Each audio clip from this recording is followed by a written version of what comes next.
Hi guys and welcome back to the channel Deepak Yadav Education. Welcome to the Daily Hindu News and Editorial Analysis of 8th of December 2022. तो guys आज है तारीख 8 दिसंबर 2022 और है Thursday. देखेंगे आज के द हिंदू कंप्लीट न्यूज़पेपर को एनालाइज करेंगे। बट लेक्चर में आगे बढ़ने से पहले अगर आप लोगों को इस लेक्चर का पीडीएफ चाहिए तो क्या करना है, सबसे पहले डाउनलोड करना है टेलीग्राम, देन उसके बाद जाके सर्च बॉक्स में टाइप करना Deepak Yadav education UPSC. As you can see guys आप लोग को ये वाला चैनल मिल जाएगा, इस पर क्लिक करना और जाकर इस चैनल को ज्वाइन कर लेना। ज्वाइन करने से फ़ायदा क्या होगा, यहाँ पर आपको डेली बेसिस पर लेक्चर का पीडीएफ मिल जाता है, डेली करंट अफेयर के वीडियो का पीडीएफ मिल जाता है और डेली बेसिस पर बहुत सारे डिजिटल नोट्स मिल जाते हैं। नाउ बढ़ते हैं आगे बढ़ने से पहले हमेशा की तरह हम लोग अपने लेक्चर को एक मैप के क्वेश्चन के साथ स्टार्ट करेंगे। तो आज आप सभी लोग को मैप में जाकर देखना है न्यूजीलैंड को, काफ़ी ज़्यादा न्यूज़ में है तो उसको अच्छे से मैप में देखना। देन उसके बाद आकर नीचे कमेंट सेक्शन में टाइप करना, जिससे कि आप लोग इसको लंबे समय तक याद रख पाओगे। साथ ही साथ एक क्वेश्चन सॉल्व करेंगे जो कि यूपीएससी प्रीवियस ईयर साल 2017 के प्रीलिम्स में पूछा गया था। डेली बेसिस पर हम लोग यहाँ पर एक प्रीवियस ईयर क्वेश्चन को भी सॉल्व करते हैं। तो क्वेश्चन यहाँ पर काफ़ी इंटरेस्टिंग है, एक छोटा सा लॉजिक लगाना है, उस लॉजिक के बेसिस पर आप इसका आंसर निकाल पाओगे। और सबसे इंपॉर्टेंट चीज़ यह है कि हमने इसके बारे में काफ़ी बार चर्चा भी कर रखी है। क्वेश्चन क्या बोलता है, what is the importance of developing Chabahar port by India. आपको पता होगा भारत ने ईरान के अंदर चाबहार पोर्ट को बनाया है। तो पूछा यही जाता है कि ये जो चाबहार बंदरगाह है ना, इसका महत्व क्या है, इसका इंपॉर्टेंस भारत के लिए क्या देखने को मिलेगा। नीचे आपको 4 ऑप्शंस दिए गए हैं। ऑप्शन नंबर 1 क्या बोलता है कि सबसे पहला महत्व ये है कि इस पोर्ट की वजह से होगा ये, भारत का जो व्यापार है अफ्रीकन कंट्रीज़ के साथ में वो बहुत तेज़ी से बढ़ जाएगा। दूसरा ऑप्शन बोलता है कि इस पोर्ट की वजह से भारत के जो रिलेशंस हैं ऑयल प्रोड्यूसिंग अरब कंट्रीज़ के साथ में और ज़्यादा मजबूत हो जाएंगे। ऑप्शन नंबर सी बोलता है कि इस पोर्ट की मदद से होगा ये कि भारत पाकिस्तान के ऊपर डिपेंडेंट नहीं रहेगा। अब हम लोग इस पोर्ट के माध्यम से डायरेक्टली अफगानिस्तान और सेंट्रल एशिया के साथ में कनेक्ट कर पाएंगे। ऑप्शन नंबर डी बोलता है कि इस पोर्ट के माध्यम से जो भारत है ना, ये कहीं ना कहीं एक गैस पाइपलाइन को प्रोटेक्शन दे पाएगा जो कि इराक और इंडिया के बीच में देखने को मिलती है। तो इसका सही आंसर आप सभी को नीचे कमेंट सेक्शन में देना है। एटलीस्ट सभी को इसमें पार्टिसिपेट करना है, जैसे मैं आप लोगों से डेली बेसिस पर बोलता हूं। बाय द वे इसका जो करेक्ट आंसर है वो मैंने आपको टेलीग्राम पर प्रोवाइड करवा दिया है, वहां से भी चेकआउट कर सकते हो। और अगर वहां पर आंसर नहीं मिलता है तो भी कोई परेशान होने की ज़रूरत नहीं है, वीडियो के लास्ट में इसके करेक्ट आंसर का डिस्कशन हम लोग करेंगे। तो चलो शुभ आरंभ करते हैं और चलते हैं सबसे पहले थंबनेल वाले इंपॉर्टेंट आर्टिकल की तरफ। तो देखो आने वाले समय में इस आर्टिकल की चर्चा बहुत ज़्यादा होने वाली है। इनफैक्ट कल के द हिंदू न्यूज़पेपर के अंदर भी इस आर्टिकल को कवर किया गया था और आज बहुत सारे न्यूज़पेपर ऑलरेडी इसको कवर कर चुके हैं, दुनिया भर में चर्चा हो रही है। तो हुआ क्या है, यहाँ पे आप देख पाओगे इस कंट्री का फ्लैग, ये कौन से देश का फ्लैग है, ये है इंडोनेशिया का। तो हम लोग बात करने वाले इंडोनेशिया के बारे में। इंडोनेशिया ने, इनकी पार्लियामेंट ने बेसिकली अभी रिसेंटली एक लॉ पास किया है। उस लॉ पास होने की वजह से बहुत ज़्यादा बवाल मचा हुआ है इस देश के अंदर, और साथ ही साथ में कुछ और कंट्रीज़ भी हैं जिन्होंने मेंशन किया है कि अब उनके लोग इंडोनेशिया जाने से थोड़ा सा बचेंगे। हुआ क्या है, अब इसको समझते हैं। जो भी यहाँ पे इन्होंने पार्लियामेंट के अंदर लॉ पास किया है ना, उस क्रिमिनल कोड के अंदर इन्होंने मेंशन ये किया है कि शादी से पहले जो सेक्स है इसके ऊपर बैन लगाया जाएगा। आप कहोगे पास हो गया, लगाया जाएगा, इसका मतलब क्या है। देखो ये जो क्रिमिनल कोड है अभी ये इतनी जल्दी अप्लाई नहीं होने वाले हैं, थोड़ा सा समय लगेगा इसको अप्लाई होने में। तो इस वजह से बोला ये जा रहा है कि जैसे अप्लाई होंगे होगा क्या कि शादी से पहले जो सेक्स है इसके ऊपर यहाँ पर बैन लग जाएगा इंडोनेशिया के अंदर। और अगर यहाँ पर ऐसा कुछ होता है ना तो कहीं ना कहीं ये पनिशेबल ऑफेंस है, उस व्यक्ति को जेल में डाला जा सकता है अगर कोई भी यहाँ पर इस प्रकार की हरकत करता है। 6 महीने की जेल हो सकती है, वो बात यहाँ पर बताई गई। इसके अलावा ये मेंशन किया गया कि इंडोनेशिया के जो प्रेसिडेंट हैं इनकी कोई इंसल्ट नहीं कर सकता, अगर कोई इंसल्ट करेगा तो उसके खिलाफ भी एक्शन लिया जाएगा। दूसरी चीज़ यहाँ पर ये बोली जाती है। तीसरा यहाँ पर इन्होंने क्राइम को लेकर एक बात की है, एबॉर्शन को लेकर इन्होंने बोला है कि जो एबॉर्शन है ना वो बेसिकली यहाँ पर एक क्राइम की तरह देखा जाएगा। इस कोड के अंदर बोला गया कि अगर कोई भी यहाँ पे जो महिला है वो एबॉर्शन करवाती है तो वो कहीं ना कहीं एक क्राइम है।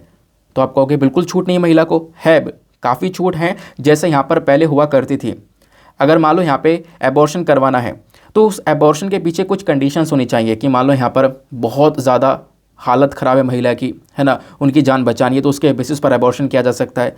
या किसी के साथ में रेप हुआ है, या फिर आप कह सकते हो कि जो उनका पुराना लॉ था जिसमें 12 सप्ताह के अंदर अंदर एबॉर्शन करवा सकते थे, वो पुराने लॉ के हिसाब से बातचीत की गई है। लेकिन उसके अलावा ऐसी मन हुआ एबॉर्शन करवाने का तो वो नहीं करवा सकते, वो कहीं ना कहीं एक क्राइम है, एक अपराध है, ऐसा यहाँ पर इंडोनेशिया ने मेंशन किया। उसके साथ साथ LGBTQ को लेकर यहाँ पर इन्होंने काम किया है। LGBTQ को लेकर इन्होंने क्या बोला है, इन्होंने ये बोला है कि जो यहाँ पर गे सेक्स इलीगल था ना, उस वाले लॉ को रिपील करा जा रहा है, उस वाले लॉ को हटाने के बारे में चर्चा भी की जा रही है। यानी कि जो LGBTQ कम्युनिटी है, इनकी यहाँ पर थोड़ी सी जीत होती हुई नज़र आ रही है इस पर्टिकुलर केस में, ऐसा यहाँ पर आर्टिकल पब्लिश होते हैं।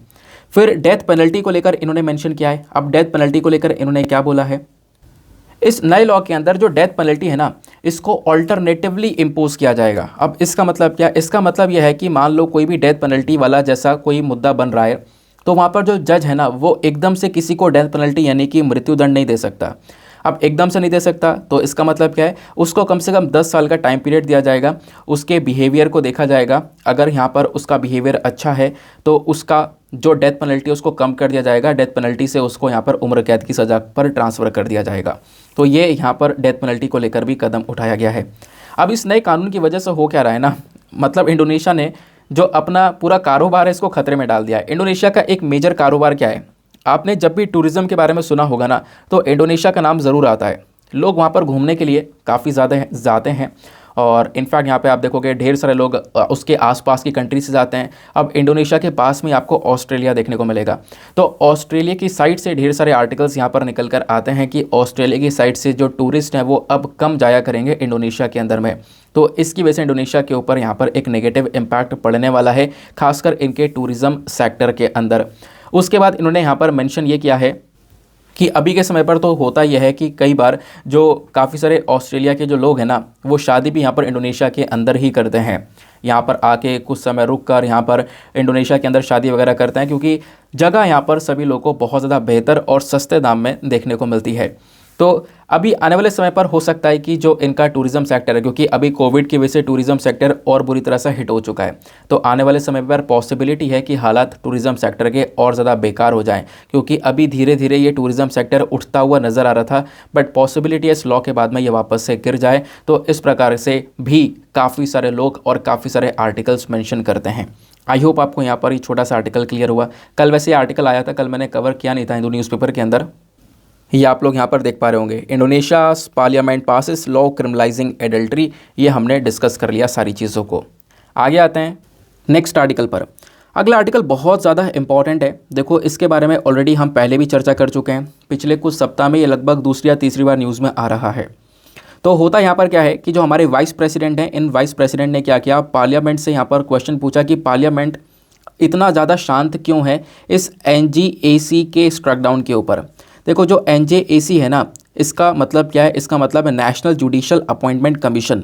इस पर्टिकुलर बॉडी को लेकर आया जा रहा था 2015 में, लेकिन हुआ क्या, इसके अगले ही साल 2016 में सुप्रीम कोर्ट ने इसको स्ट्रक डाउन कर दिया, ख़त्म कर दिया। सुप्रीम कोर्ट ने बोला ये असंवैधानिक है, ये कहीं ना कहीं जो जजेस की इंडिपेंडेंसी है उसको यहाँ पे ख़त्म कर रही है।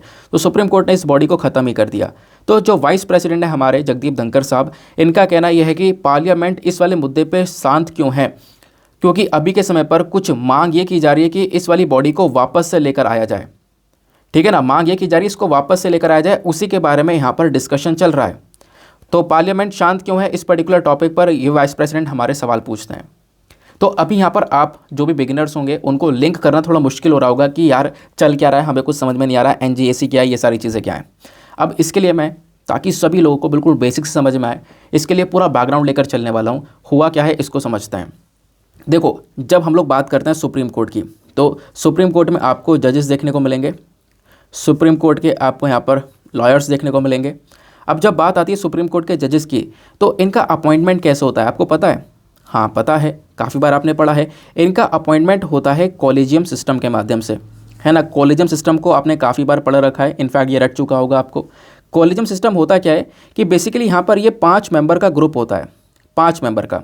और ये जो 5 मेंबर है कौन कौन होते हैं? इन 5 मेंबर में एक तो होते हैं हमारे चीफ जस्टिस ऑफ इंडिया, ठीक है ना, एक होते हैं हमारे चीफ जस्टिस ऑफ इंडिया, और दूसरे नंबर पर मतलब ये हमारे बाकी जो होते हैं 4 सीनियर मोस्ट जजेस होते हैं। बाकी 4 सीनियर मोस्ट जजेस होते हैं सुप्रीम कोर्ट के, और एक होते हैं CJI। तो मतलब ये कितने लोग हो गए? टोटल 5 लोग हो गए। तो टोटल 5 लोग मिलकर इस कॉलेजियम सिस्टम को बनाते हैं। अब इन लोग का काम क्या है? ये 5 लोग मिलकर आपस में डिस्कस कर कर, कंसल्ट कर कर, बाकी सारे सुप्रीम कोर्ट के जजेस का जो नाम है ना वो अपॉइंट करते हैं, उनका नाम रिकमेंड करते हैं, उनका ट्रांसफ़र के बारे में सारे काम करते हैं। मतलब सुप्रीम कोर्ट के अंदर जितने भी जजेस हैं इनका जो अपॉइंटमेंट है, इनका जो ट्रांसफ़र है वो कहीं ना कहीं कॉलेजियम सिस्टम के बेसिस पर होता है। कॉलेजियम सिस्टम ही इसको तय करता है। यहाँ पर ये जो पांचों जजेस हैं, यानी एक हमारे सीजीआई हो गए, 4 सीनियर मोस्ट जजेस हो गए, ये आपस में डिस्कशन करते हैं। डिस्कशन करने के बाद में ये बाद में नाम रिकमेंड करते हैं कि हाँ इनको जज बनना चाहिए सुप्रीम कोर्ट का, इनका ट्रांसफ़र होना चाहिए। तो वो सारा काम यहाँ पर कॉलेजियम सिस्टम की तरफ आता है। क्लियर हो गई बात? हाँ क्लियर हो गई। अब आगे की कहानी सुनते हैं। अब पिछले कुछ टाइम से इस कॉलेजियम सिस्टम के ऊपर बहुत क्वेश्चन उठ रहे हैं। आप भी उस क्वेश्चन को लाजमी समझोगे कि हाँ ये क्वेश्चन उठना भी चाहिए। पहला क्वेश्चन यहाँ पर क्या उठ रहा है कि इस कॉलेजियम सिस्टम के अंदर बहुत सारी प्रॉब्लम है, ट्रांसपेरेंसी है ही नहीं, कि मतलब इन पांचों जजेस ने किस प्रकार से आपस में डिस्कशन कर कर किसी जज को यहाँ पे अपॉइंट करने का तय किया है या किसी को ट्रांसफ़र करने का तय किया है, वो किस बेसिस पर क्या है, कोई ट्रांसपेरेंसी नहीं है, कोई हमारे पास में प्रूफ निकल कर आता नहीं है। दूसरा कि इस सिस्टम के अंदर कहीं ना कहीं फेवरेटिज्म भी तो देखा जा सकता है ना, यानी कि जो 5 लोग हैं ये अपने ही फेवरेट लोगों को या कहीं ना कहीं आप कह सकते हो अपने ही पड़ोसियों को, अपने जो साथ के लोग हैं उन्हीं को आगे बढ़ावा दे सकते हैं, जिसको हम लोग नेपोटिज्म बोलते हैं। नेपोटिज्म केवल बॉलीवुड में ही नहीं है, नेपोटिज्म आपको यहाँ पर भी देखने को मिलेगा, है ना। तो मतलब इस प्रकार की चीज़ें भी हो सकती हैं कि अपने ही सगे संबंधियों को, अपने ही फेवरेट लोगों को ही आगे बढ़ाते रहें, बाकी लोगों को चांस ना मिले, जबकि बाकी लोग और उनसे ज़्यादा बेहतर हो सकते हों, है ना। तो ये वाली चीज़ भी देखने को मिलती है। तो इसी को लेकर जो हमारे लॉ मिनिस्टर हैं किरेन रिजिजू साहब, इन्होंने बार बार इस चीज़ के ऊपर गौर किया है कि कॉलेजियम सिस्टम के अंदर बहुत प्रॉब्लम्स हैं। सबसे बड़ी प्रॉब्लम यहाँ पर फेवरेटिज्म और नेपोटिज्म जैसी प्रॉब्लम देखने को मिल सकती है और मिलती है। इस प्रकार से बातें यहाँ पर मेंशन की जाती है। तो कहोगे ठीक है चलो ये समझ में आ गया, कॉलेजियम सिस्टम समझ में आया, इसके अंदर कमी क्या है वो समझ में आई। अब इस कमी को ठीक करने के लिए होता यहाँ पर यह है कि आज से कुछ साल पहले साल 2015 के अंदर NJAC को सरकार लेकर आती है। अब NJAC का मतलब क्या है? इसका मतलब है नेशनल जुडिशियल अपॉइंटमेंट कमीशन। अब जजेस को कैसे अपॉइंट करते हैं? हम तो कॉलेजियम सिस्टम से अपॉइंट करते हैं, ये तो आपको समझ में आ गया। इसी का एक ऑल्टरनेटिव मतलब इसको हटाकर एक नया तरीका लेकर आया गया NJAC। कहोगे इसमें क्या था? अब इसमें क्या था इसको हम लोग समझने की कोशिश करते हैं, ठीक है ना। NJAC के बारे में आपको थोड़ा सा बताता हूँ। ये जो NJAC को लेकर बिल था ये बोलता था कि हमारे पास में एक नेशनल जुडिशियल अपॉइंटमेंट कमीशन बनेगा। इसके अंदर ढेर सारे लोग होंगे जिनका काम होगा सुप्रीम कोर्ट के जजेस को अपॉइंट करना, उनका ट्रांसफ़र करना। अभी अपॉइंटमेंट और ट्रांसफ़र का काम किसके पास है? कॉलेजियम के पास में। तो वो काम कॉलेजियम से लेकर NJAC अपने पास में ले रहा था। NJAC के अंदर कौन कौन होता, क्योंकि ये बॉडी को ख़त्म कर दिया सुप्रीम कोर्ट ने, तो ये इसके अंदर वैसे होता कौन कौन इसको समझते हैं। इसके अंदर एक तो चीफ जस्टिस ऑफ इंडिया होते, जैसा कॉलेजियम में होता है। उसके अलावा 2 सीनियर जजेस होते सुप्रीम कोर्ट के, लेकिन कॉलेजियम में आपको पता है 4 सीनियर मोस्ट जजेस होते हैं, एक CJI होता है, तो टोटल 5 होते हैं। लेकिन यहाँ पर NJAC के अंदर बोला गया एक CJI होंगे और 2 सीनियर जजेस होंगे, ये हो गए टोटल 3 लोग।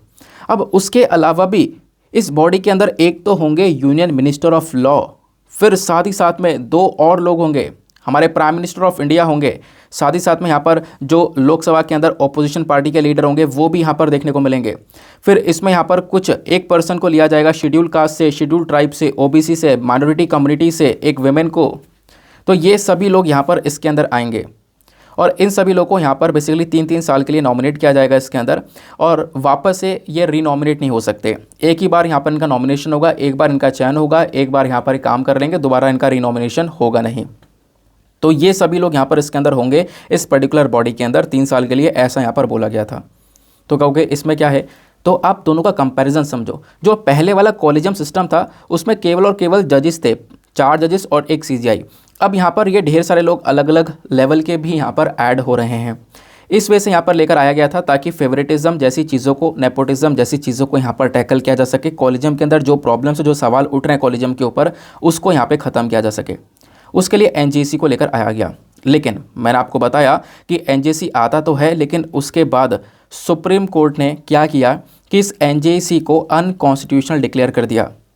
सुप्रीम कोर्ट ने एक केस की सुनवाई करी 16 अक्टूबर 2015 में, और 4-1 से यहाँ पर एक केस को देखा, मतलब जो 4-1 से एक वर्डिक्ट निकल कर आया सुप्रीम कोर्ट का। और उस वर्डिक्ट में मतलब 4 जजेस ने मिलकर क्या किया कि जो NJAC है इसको अनकॉन्स्टिट्यूशनल बोल दिया।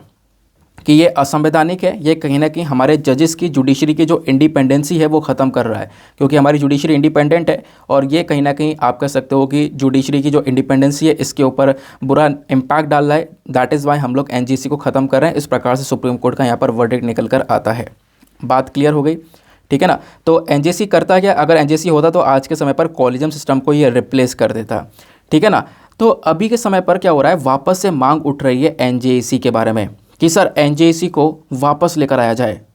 तो सुप्रीम कोर्ट ने यहाँ पर वैसे इसको बॉडी को ख़त्म कर दिया था। सुप्रीम कोर्ट ने क्या ख़त्म किया था, जो 99th कॉन्स्टिट्यूशनल अमेंडमेंट एक्ट था 2014 वाला, ठीक है ना। 2014 का जो 99th कॉन्स्टिट्यूशनल अमेंडमेंट एक्ट था, क्योंकि आपको पता है संविधान के अंदर चेंजेस करने के बाद भी हम कुछ काम कर सकते हैं, तो उसी के बेसिस पर यहाँ पर नेशनल जुडिशियल अपॉइंटमेंट कमीशन आया था।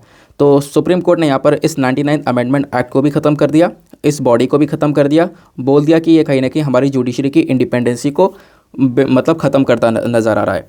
तो वही मांग ये की जा रही है कि सर वापस से इस एनजेसी वाली बॉडी को लेकर आया जाए, और इसी चीज़ की मांग हमारे वाइस प्रेसिडेंट भी कर रहे हैं, ठीक है ना। वाइस प्रेसिडेंट का यहाँ पर कहना है कि देखो पार्लियामेंट इसके ऊपर काम कर क्यों नहीं रही है, पार्लियामेंट को इसके बारे में सोचना होगा, ठीक है ना। तो ये बार बार इसी मुद्दे को उठा रहे हैं कि एनजीसी को वापस लेकर आ जाए। एनजीसी के प्रति सपोर्ट आपको इनका भी देखने को मिल रहा है।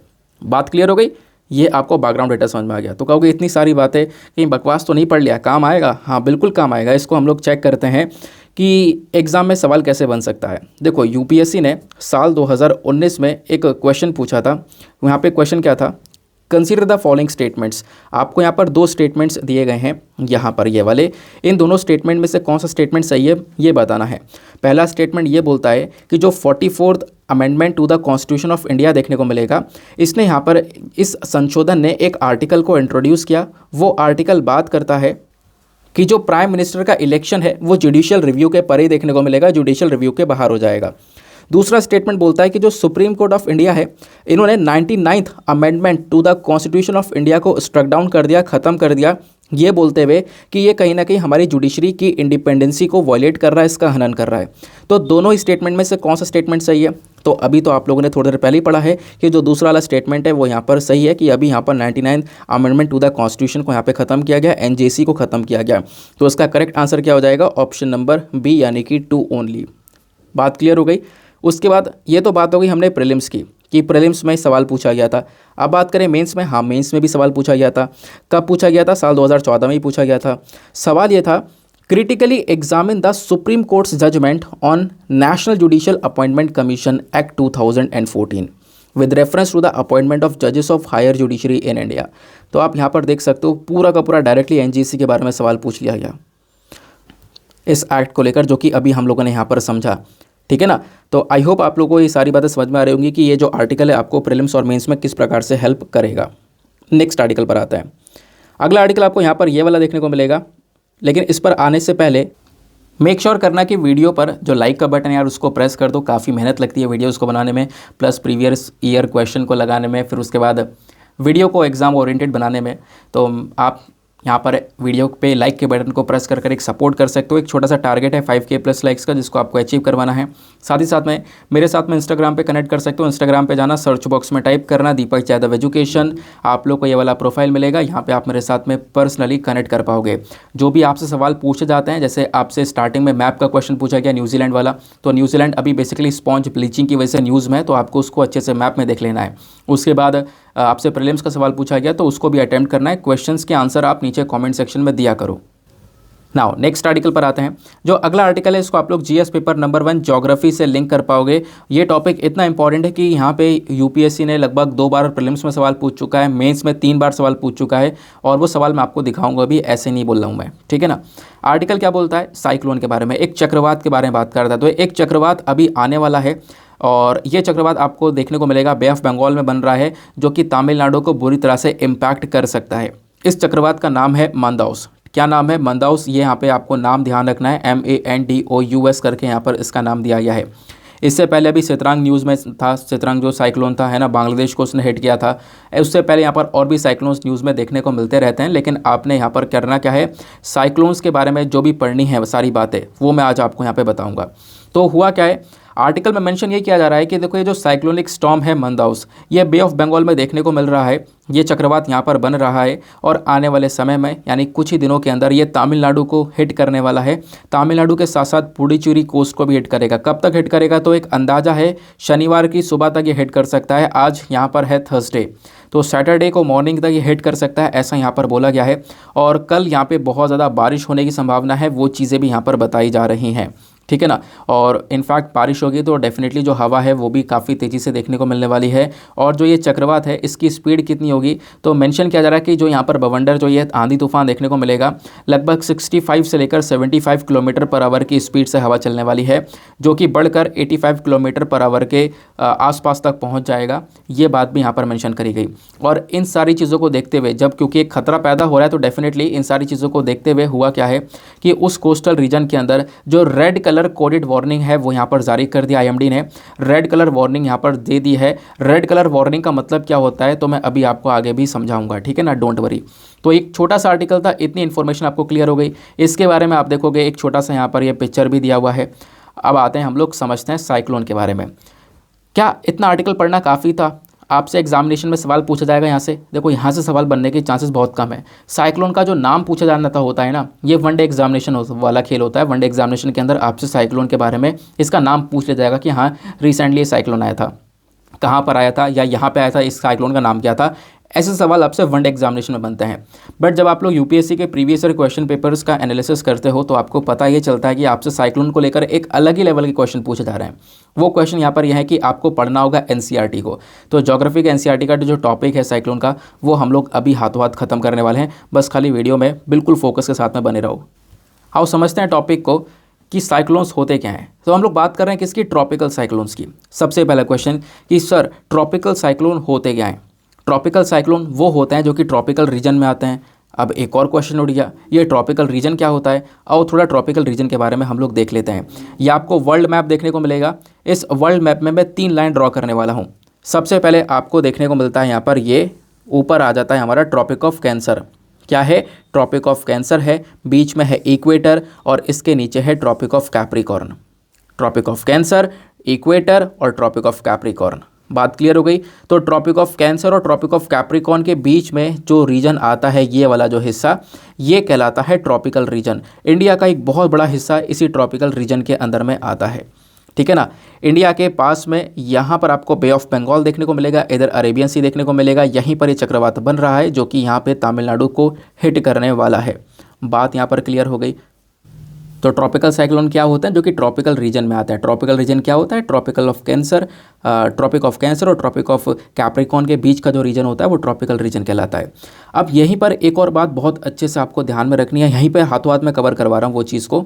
हुआ क्या है कि देखो, जब भी साइक्लोन्स आते हैं, मान लो यहाँ पर वो इंडियन ओशन के अंदर साइक्लोन आ रहा है, वो चक्रवात आ रहा है, तो उसको हम लोग साइक्लोन ही बोलते हैं, ठीक है ना। जब इंडियन ओशन में आ रहा है तो उसको हम लोग साइक्लोन यानी साइक्लोन ही बोला जाता है।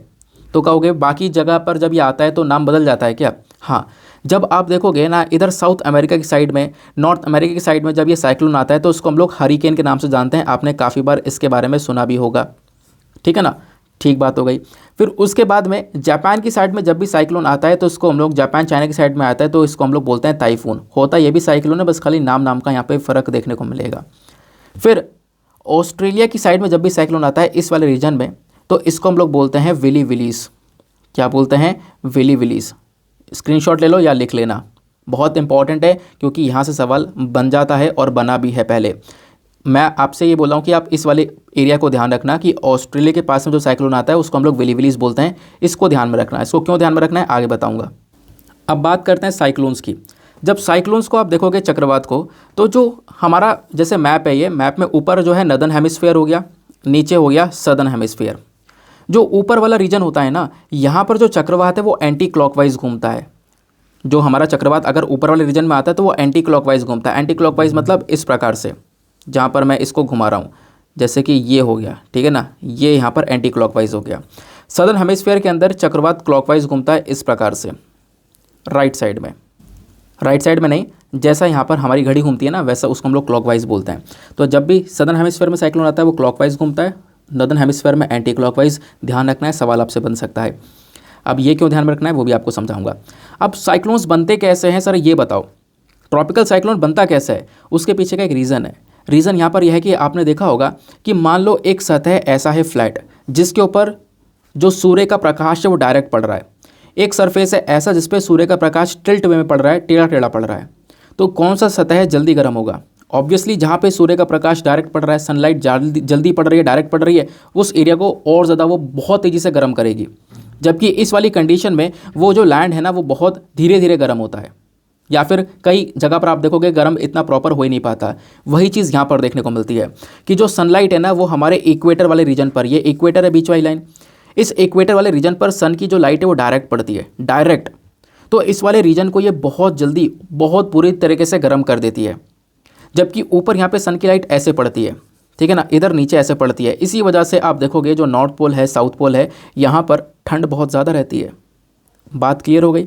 तो इक्वेटर पर आपको ढेर सारी गर्मी देखने को मिलेगी इस गर्मी की वजह से, क्योंकि ये डायरेक्ट सन की लाइट पड़ रही है। इस गर्मी की वजह से होता क्या है, जो यहाँ पे समुद्र है ना वो गर्म होने लगता है। अब जब समुद्र गर्म होगा तो उसमें से भाप निकलेगा, है ना, और आपको पता है कि जब चीज़ गर्म हो जाती है तो वो हल्की हो जाती है, ऊपर उठने लगती है। आपने देखा होगा जो भाप है ना वो भाप ऊपर की साइड भागता है। तो जब समुद्र के अंदर भाप बनेगा वो ऊपर की साइड भागेगा तो नीचे वो लो प्रेशर बनेगा। लो प्रेशर का मतलब यही है कि वो एरिया गर्म हो जाता है, वहाँ से जो भाप है वो बनकर उठने लगती है, तो वहाँ पे वो बेसिकली लो प्रेशर रीजन कहलाता है। अब वो जो लो प्रेशर वाला रीजन है, मतलब यहाँ पर इस एरिया में भाप बना और ये सीधा सीधा जाकर ऊपर उठ गया, तो यहाँ की तो हवा खाली हो गई ना। तो होता क्या है कि इसके आसपास की जो ठंडी ठंडी हवा है वो सब की सब इस वाली जगह को भरने के लिए भागती है, क्योंकि ये एरिया खाली हो गया, यहाँ से भाप बन के ऊपर उठ गया, तो इस वजह से जो ठंडी हवा है वो तुरंत इस वाले एरिया को भरने के लिए भागती है। अब जब यहाँ पे ये ठंडी हवा इस प्रकार से इस वाले रीजन में भागती है ना, तो जाके ये साइक्लोन बनाती है और ये ऐसे गोल गोल घूमकर यहाँ पे चक्रवात बनकर निकल कर आता है। ये गोल गोल घूमने के पीछे का रीज़न है एक फोर्स जिसको हम लोग कोरोलिस फोर्स बोलते हैं। वो कोरोलिस फोर्स की वजह से यहाँ पे चक्रवात गोल गोल घूमता है। कोरोलिस फोर्स किस चिड़िया का नाम है अभी इसको भी समझेंगे। बात क्लियर हुई ना इतनी? तो यहाँ पे क्या होता है, ये ठंडी हवा ही यहाँ पर, ठंडी हवा ने इस जगह को घेरा, इसको यहाँ पर भर दिया, तो ये भी गर्म हो गई। अब गर्म हो गई, ये भी ऊपर उठने लगी। तो ये जब हवा ऊपर उठती है तो ठंडी होती चली जाएगी, जैसे जैसे जैसे ऊपर उठेगी ये ठंडी होगी। क्यों? क्योंकि ऊपर आप जैसे जैसे जाओगे टेम्परेचर कम हो जाएगा। तो ये जब ऊपर उठेगी कंडेंसेशन होगा, क्लाउड्स बनेंगे, बादल बनेंगे। तो इसी प्रकार से यहाँ पे बादल बनते हुए नजर आते हैं। फिर एक बवंडर, एक आंधी क्रिएट होती हुई नजर आती है। लेकिन आप सोच रहे होंगे कि सर आपने ये नहीं बताया कि ये गोल गोल घूमता क्यों है। चक्रवात आपने देखा होगा ना, जो गोल गोल घूमता है, नीचे से पतला होता है, फिर ऊपर से ये इतना चौड़ा होता चले जाता है। तो ये घूमता क्यों है गोल गोल, इसके पीछे का रीज़न बताओ। रीज़न चलो यहाँ पर हम थोड़ा सा समझते हैं। जब भी हम लोग बात करते हैं हवा की, तो हवा कहाँ से कहाँ पे बहती है, ध्यान रखना, हाई प्रेशर से लो प्रेशर पर। फिर से बोल रहा हूँ, इस बात को दिमाग में बैठा लेना और रट लेना अच्छे से। हवा कहाँ से कहाँ बहती है, हाई प्रेशर से लो प्रेशर की तरफ। अब जब हाई प्रेशर और लो प्रेशर रीजन को देखते हो तो आप इस वाले मैप को देखो। इस वाले जो अर्थ का मैप है, इस अर्थ मैप में बताया गया है कि कहाँ कहाँ पर हाई प्रेशर और कहाँ कहाँ पर लो प्रेशर है। लो प्रेशर मतलब जहाँ पे गर्मी आपको देखने को मिलेगी, हाई प्रेशर वाला रीजन जहाँ पर आपको ठंड देखने को मिलेगी। तो इधर साउथ पोल पर हाई प्रेशर है, इधर नॉर्थ पोल पर हाई प्रेशर है। फिर उसके बाद जब आगे जाते हो ना तो इधर यहाँ पर आपको लो प्रेशर देखने को मिलता है, फिर इधर हाई प्रेशर आ जाता है, फिर इधर यहाँ पर बीच में इक्वेटर पर आपको लो प्रेशर देखने को मिलेगा, ठीक है ना। तो ट्रॉपिक ऑफ कैप्रिकॉर्न पर हाई प्रेशर है, इधर ट्रॉपिक ऑफ कैंसर पर हाई प्रेशर है, इधर इक्वेटर पर लो प्रेशर है। ऊपर आप देखोगे तो अगेन यहाँ पर आपको हाई प्रेशर देखने को मिलेगा। और मैंने आपको क्या बताया कि जो हवा है वो हाई प्रेशर से लो प्रेशर की तरफ भागती है, यानी हाई प्रेशर से लो प्रेशर की तरफ हवा ऐसे भागेगी, और फिर इधर हवा इस प्रकार से हाई प्रेशर से लो प्रेशर की तरफ भागेगी। फिर ऐसे यहाँ पर आप देखोगे हाई से लो की तरफ, फिर हाई से लो की तरफ, ऐसे यहाँ पर ये जो हवा है वो भागनी स्टार्ट करती है। तो मैंने आपको बताया कि यहाँ पे गर्मी हुई, पानी गर्म हुआ, उसके बाद यहाँ पे भाप ऊपर उठने लगी, ऊपर उठने के बाद में जगह खाली हुई तो आसपास की जो ठंडी हवा है वो बेसिकली जो हाई प्रेशर से हवा है ना वो लो प्रेशर की तरफ भागती है। अब जब ये हवा नीचे आ रही होती है और नीचे से ऊपर आ रही होती है तो इस हवा के अंदर एक बदलाव हो जाता है। वो हवा हल्की सी मुड़ जाती है, हल्की सी टिल्ट हो जाती है। और वो टिल्ट कैसे होती है इसको समझते हैं। जैसे कि मान लो ऊपर से जब हवा आती है, ऊपर वाले हाई प्रेशर से जब आती है ना, तो इस प्रकार से ये हवा हल्की सी टेढ़ी हो जाती है, हल्की सी राइट साइड में चली जाती है ना। आप सपोज़ यहाँ पर खड़े हो, तो आपका यहाँ पर राइट साइड जैसे ये हो गया, ये राइट साइड में आपका राइट साइड ये हो गया ना, तो राइट साइड में ये हल्की सी हवा चली गई।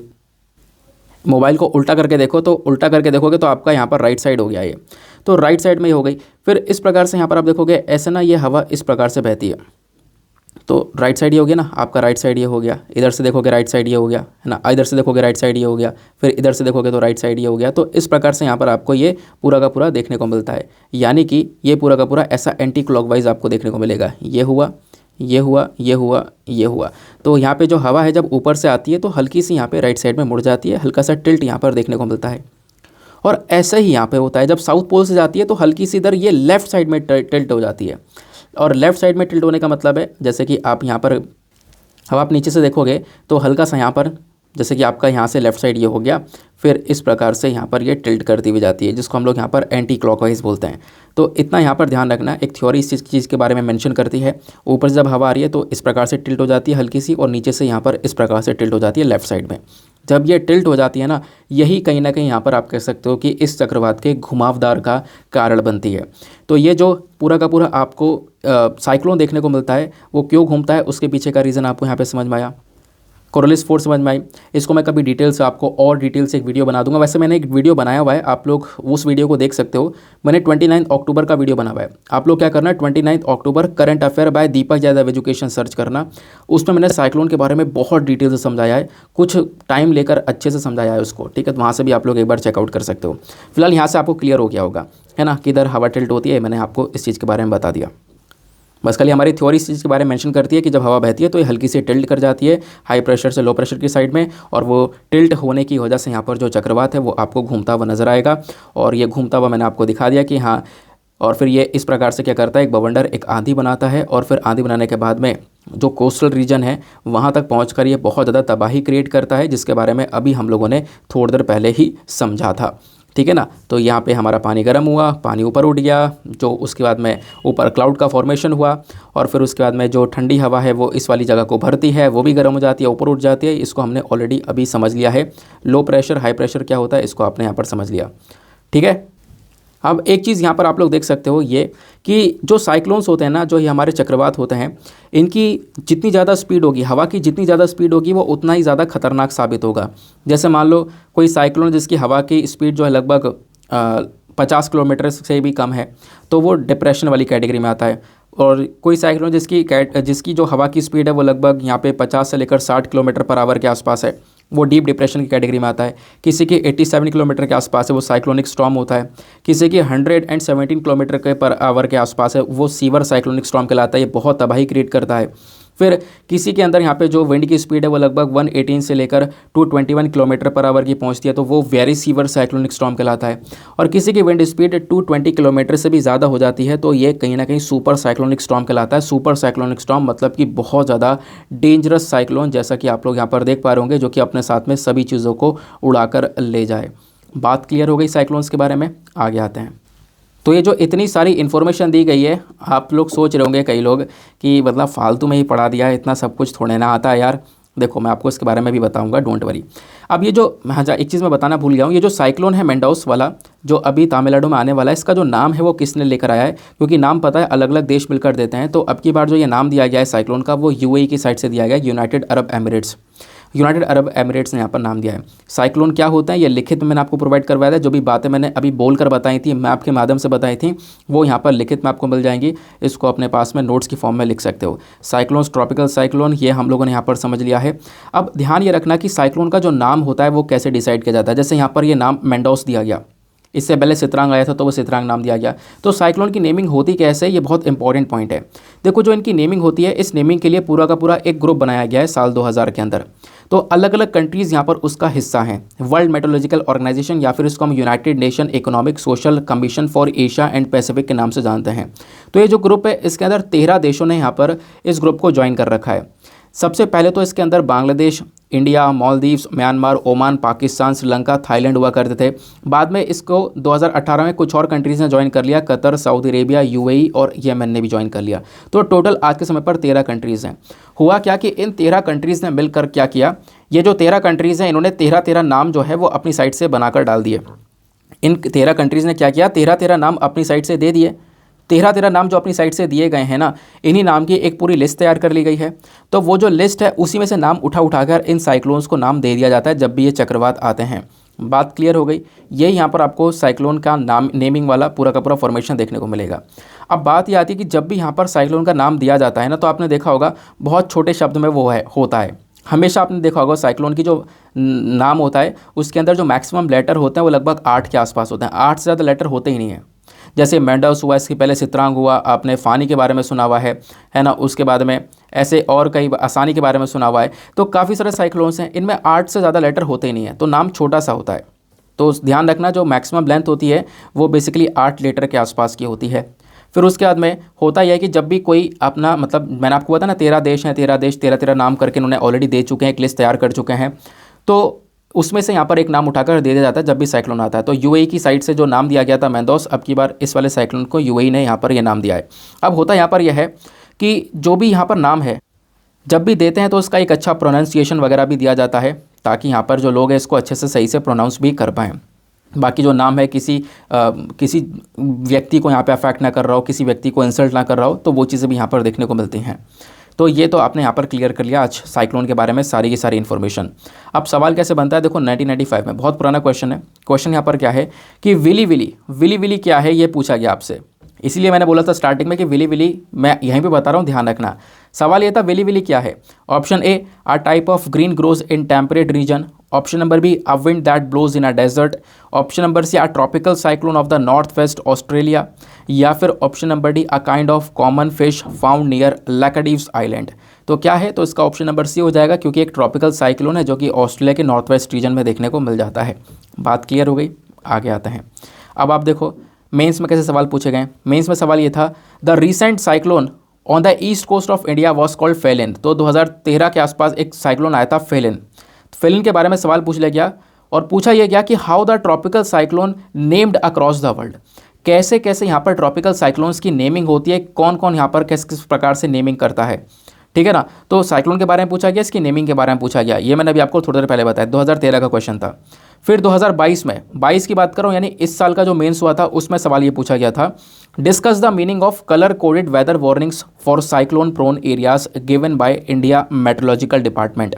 जैसा आप अभी देखोगे आईएमडी ने यहाँ पर क्या किया है, कुछ एरियाज़ में रेड वार्निंग जारी कर दी है। तो यहाँ पर आईएमडी क्या करता है, कुछ कलर कोड वार्निंग्स देता है। और उस कलर कोड वार्निंग्स के बारे में बात करें तो यहाँ पर 4 कलर की वार्निंग दी जाती हैं। एक होती है ग्रीन कलर की। ग्रीन कलर वार्निंग का मतलब है यहाँ पर सब कुछ ठीक है, ऑल इज़ वेल। उसके बाद में एक आती है येलो कलर की वार्निंग। येलो कलर की वार्निंग का मतलब है आप बिल्कुल जागरूक रहो, कुछ भी यहाँ पर हो सकता है, मतलब कोई डिजास्टर आने वाला है तब ये वार्निंग दी जाती है। तो जागरूक रखने के लिए यहाँ पर येलो कलर की वार्निंग दी जाती है। ऑरेंज कलर की वार्निंग दी जाती है, भैया तैयार रहो, कुछ भी प्रॉब्लम कभी भी क्रिएट हो सकती है। और रेड कलर की वार्निंग होती है, फटाफट एक्शन लो, डिजास्टर आने वाला है, डिजास्टर सर के ऊपर खड़ा हुआ है। तो यहाँ पे अभी रेड कलर की वार्निंग दी है उस पर्टिकुलर एरिया के अंदर, कोस्टल रीजन के अंदर, जहाँ पर ये जो साइक्लोन है वो हिट होने वाला है। तो यहाँ पे आप देख पाओगे लोगों को बोला गया कि आप तुरंत एक्शन लो और तुरंत यहाँ से इस एरिया को खाली करके पीछे की साइड में चले जाओ, नहीं तो फिर डिज़ास्टर बहुत सारी प्रॉब्लम क्रिएट कर सकता है। बात क्लियर हो गई। तो ये था यहाँ पर आपका पूरा का पूरा एनालिसिस। आर्टिकल भले ही छोटा सा था, लेकिन इसमें इतनी सारी इन्फॉर्मेशन थी कि आपको सीखना बहुत इंपॉर्टेंट था। अब आर्टिकल पढ़कर केवल निकाल देते तो ये आपको कहीं पर भी हेल्प नहीं करता, ये आपको ही पता है। तो इस वजह से वीडियो में थोड़ा सा समय लग जाता है भले ही, लेकिन आपको जो क्वालिटी है वो मतलब एक सुपर लेवल की मिलती है कि ऐसी क्वालिटी कोई दूसरा यहाँ पर देता हो। तो यहाँ पर जो भी आपको नोट्स वगैरह दिए गए हैं ना, प्लीज़ आप इसको डाउनलोड कर लिया करो। कहाँ से डाउनलोड करोगे, टेलीग्राम से डाउनलोड करना। और डाउनलोड करने के बाद में आप जब देखोगे जो आपको पीडीएफ मिलेगा उसमें इस प्रकार से येलो कलर के सारे पॉइंट्स नज़र आएंगे। तो येलो कलर के जो ये पॉइंट्स हैं, तो ये आप कैसे ओपन करोगे, इसके लिए आपको एक ऐप डाउनलोड कर लेना है जिसका नाम है एडोब एक्रोबेट। तो ये जो ऐप है, जैसे आप इस ऐप में ये पीडीएफ ओपन करोगे तो ये सारे के सारे पॉइंट्स आपको दिखने स्टार्ट हो जाएंगे। यहाँ से आप सारी की सारी इन्फॉर्मेशन निकाल सकते हो। चलो अब पहले हम लोग डिस्कस कर लेते हैं अपने एडिटोरियल्स को। हमारे पास में अभी भी कुछ छोटे छोटे आर्टिकल्स हैं, इनको अभी कवर करेंगे, लेकिन थोड़ा सा ज़्यादा टाइम लग गया है साइक्लोन को समझाने में। तो इसकी चक्कर में हम लोग पहले अपना एडिटोरियल कवर करेंगे, क्योंकि एडिटोरियल पार्ट भी मस्ट होता है। अब देखो एडिटोरियल जो है ना हमारे लिए आज का एक काम का एडिटोरियल ये देखने को मिलेगा, need for an effective tourist police. ये एडिटोरियल मतलब कुछ हटकर है। कुछ हटकर जब आता है तो यहाँ पर पढ़ने में मज़ा आता है। राइटर के पॉइंट ऑफ व्यू बहुत बेस्ट यहाँ पर लिखे हुए हैं, उसको यहाँ पर मेंशन करेंगे, कहीं पर भी आप इसका इस्तेमाल कर सकते हो। और सबसे इंपॉर्टेंट चीज़, जो राइटर हैं MP नेथनल साहब, ये खुद यहाँ पर इंस्पेक्टर जनरल ऑफ पुलिस देखने को मिलेंगे, रिटायर्ड ऑफिसर हैं। ठीक है ना। तो इनके पॉइंट ऑफ व्यूज़ काफ़ी ज़्यादा मैटर करेंगे।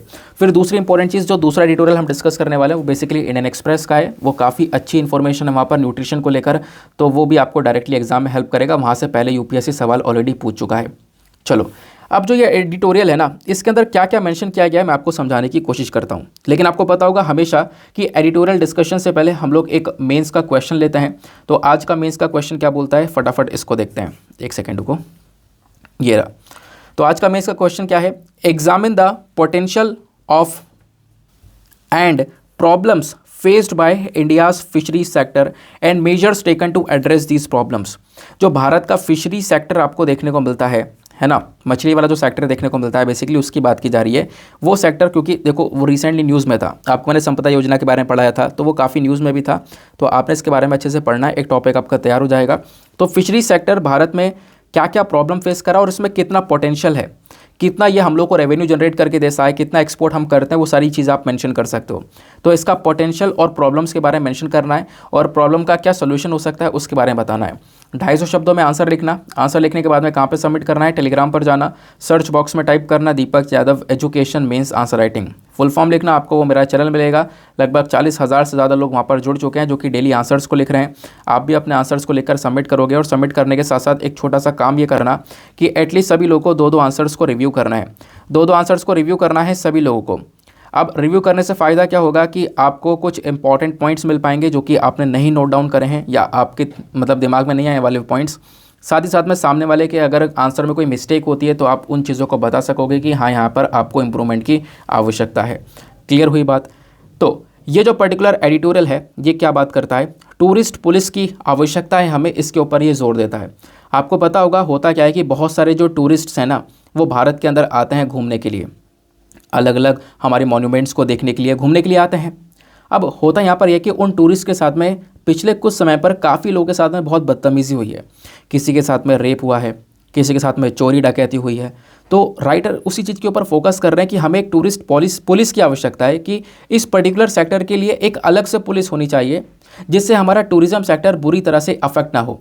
नहीं तो अगर ऐसा ही चलता रहा तो आने वाले समय पर हमारा टूरिज़्म सेक्टर डाउन हो सकता है। जबकि भारत के अंदर पोटेंशियल है, ये ताकत है कि हम दुनिया का सबसे बड़ा टूरिज़्म सेक्टर बना सकते हैं, जो कि जिसके प्रति हम आज के समय पर काम कर भी रहे हैं। ठीक है ना। तो वो चीज़ें हिट हो सकती हैं, उसको लेकर राइटर ने मेंशन किया। चलो अब यहाँ पे बात करते हैं क्या क्या बोलता है। इन्होंने ये बोला, सबसे पहली चीज़ देखोगे जो क्राइम है अगेंस्ट टूरिस्ट, और साथ ही साथ में जो ये फॉरेन नेशनल्स आपको देखने को मिलते हैं, बाहर के जो लोग देखने को मिलते हैं जो कि इंडिया में घूमने आ रहे हैं, इनकी संख्या लगातार बढ़ती जा रही है। अब जब संख्या बढ़ी है पिछले कुछ समय में तो वो इंडिया के लिए अच्छी बात है, ठीक है, हमारा टूरिज़्म बढ़ रहा है। लेकिन कोविड-19 में हालात बेकार हो गई थी, ये टूरिज़्म सेक्टर पूरी तरह से डाउन हो गया था। बात यहाँ पर यह है कि अब इन लोगों के प्रति पिछले कुछ समय पर अलग अलग केसेस देखने को मिले हैं, क्राइम देखने को मिले हैं, अलग अलग अपराध हुए हैं इन लोगों के अगेंस्ट में, और उस अपराध के जो केसेस हैं वो लगातार इंक्रीज़ हो रहे हैं। तो कुछ दिन पहले अभी केरला के अंदर भी जो केरला का जो सेशन कोर्ट है, इसने क्या किया था, 2 आदमियों को यहाँ पर आप कह सकते हो लाइफ इम्प्रिजनमेंट दिया, यानी कि ज़िंदगी भर की सज़ा दी है। क्यों? क्योंकि इन्होंने यहाँ पर एक लातवियन टूरिस्ट का, यानी वो लातविया देश से आए हुए टूरिस्ट थे, उनका रेप कर दिया था, उनका मर्डर किया था इन दोनों ने। ठीक है ना। 2018 का ये केस था जिसको अभी रिसेंटली यहाँ पर सुनवाई करी और केरला सेशन ने यहाँ पर उस दोनों ही इंसानों को लाइफ इम्प्रिजनमेंट की सज़ा दे दी है, ज़िंदगी भर की उम्र कैद की सज़ा दे दी है। ये केस निकल कर आया था। फिर उसके बाद यहाँ पर एक और केस निकल कर आया, इसी साल की बात कर रहा हूँ, अप्रैल 6 को एक केस था जहाँ पे 12 साल की एक रशियन लड़की थी जिसका रेप किया गया गोवा के होटल के अंदर। फिर उसके बाद में यहाँ पर आप कह सकते हो कि वो जो रेपिस्ट था ना, जिसने रेप किया था, वो होटल के अंदर ही काम करता था जहाँ पर वो लड़की थी जो कि अपनी मदर के साथ में रुकी हुई थी। एक केस ये निकल कर आया। फिर दूसरा केस निकल कर आया इराक का, जो कि यहाँ पर राइटर ने इराक वाले केस के बारे में मेंशन किया है। यहाँ पे आप देखोगे इराक की कपल आए थे, इराक के एक कपल यहाँ पर आपको देखने को मिलेगा, गुरुग्राम के होटल के अंदर वो लुके हुए थे।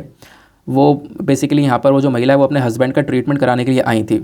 हुआ क्या, उनके साथ में यहाँ पर कुछ छेड़खानी कर उनसे जो भी पैसे थे ना वो निकलवा लिए गए। 15,000 जो डॉलर्स है वो यहाँ से इनसे निकाल लिए गए। 15,000 डॉलर्स की बात कर रहा हूँ, जो कि उन्होंने अपने पैसे बचाए थे अपने पति के ट्रीटमेंट के लिए, तो वो यहाँ पर पैसे चुरा लिए गए। तो ये यहाँ पर आपको एक प्रॉब्लम देखने को मिलेगी।